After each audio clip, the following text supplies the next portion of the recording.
Hey guys, Sinz here. As most of you probably know, I've made many settings videos in the past, but I wanted to make this video to go more in depth and hopefully answer a lot of questions I see in the comments. I will say this video is going to be geared more towards controller players who don't play with paddles or use a claw grip, because that's how I play. So let's get right into it. First up is the game settings. Toggle sprint should be off, but sprint by default should be on. This is because by having sprint by default on, we save a button that can be used for a bind because you don't need to press any buttons to sprint.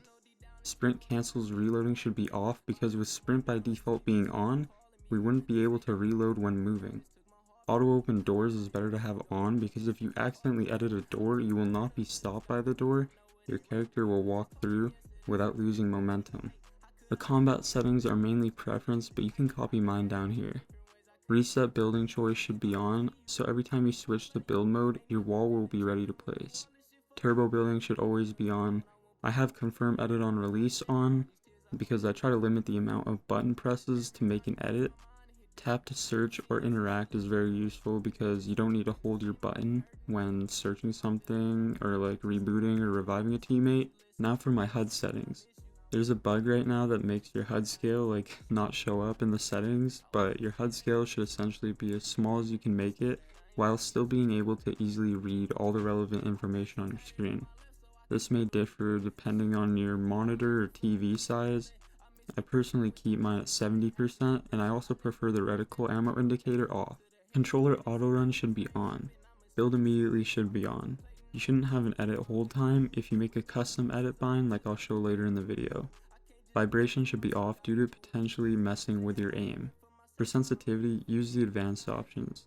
Sensitivity will differ from person to person, however, I recommend a low look speed for better aim and a higher build and edit sensitivity to make your edits and builds smoother and quicker. Boost should not be used because this can result in more aiming inconsistency. ADS speeds should be relatively slower to be more precise when aiming down sights. No boost once again. Look dampening time should be set to 0 seconds to make your turning speed more linear. Look input curve should definitely be set to linear due to it taking the raw stick input. This allows for more precise, smaller movements and full control over your joysticks. Aim assist should be 100%. Dead zones should be as low as you can make it without getting terrible stick drift. Some stick drift is normal, but if you're noticing you have really bad stick drift, my suggestion is to probably just buy a new controller.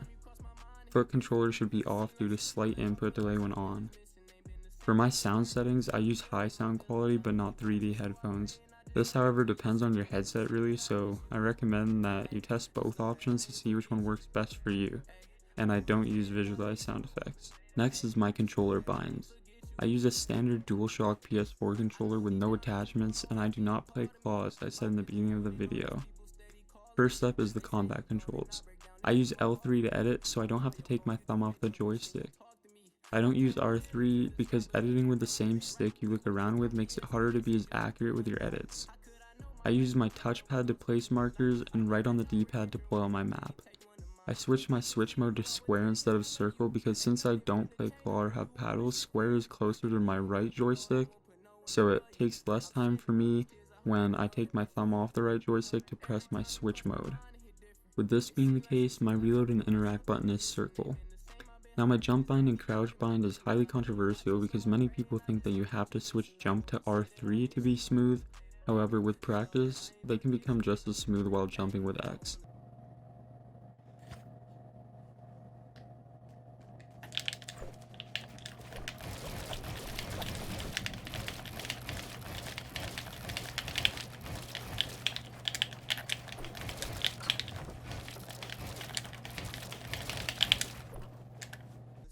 If you watch my hand cam videos, you can see how quick I press X to jump, sometimes not even taking my right thumb off the joystick.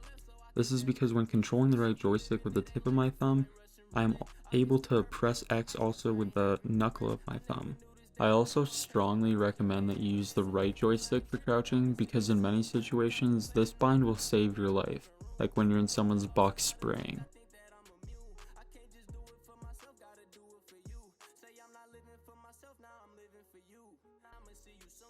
Contemplating on my thoughts up in my living room. With all the losses I done took, I think This is because when you're spraying, you're able to aim precisely while still being able to crouch spam, making yourself a harder target to hit. Next up is the build controls. The binds previously mentioned in my combat controls are all the same, and I essentially use Builder Pro with a few changes. Firstly, I use circle to pull out traps and place them, and left on the D-pad to change my material and what type of trap I'm using.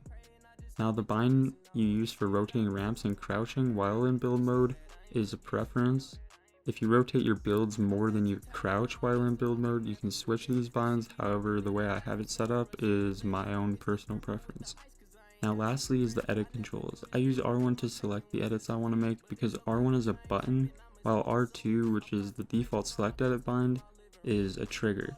This means when pressing down the trigger, it is nearly impossible to push it down to the point of its actuation with 100% efficiency unless you use a trigger stopper.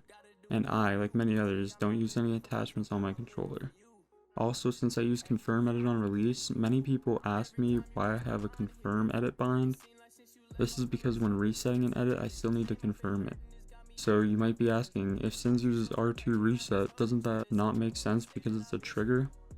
Well, the difference is that when resetting, I only need to press R2 down to the actuation point, and then I am able to confirm the reset with L1. I think that about wraps it up. So with that being said, I hope you enjoyed me going a bit more in depth with my settings, and if you have any other questions, let me know in the comments. Also, make sure you subscribe with all post notifications on and leave a like if you enjoyed. Peace.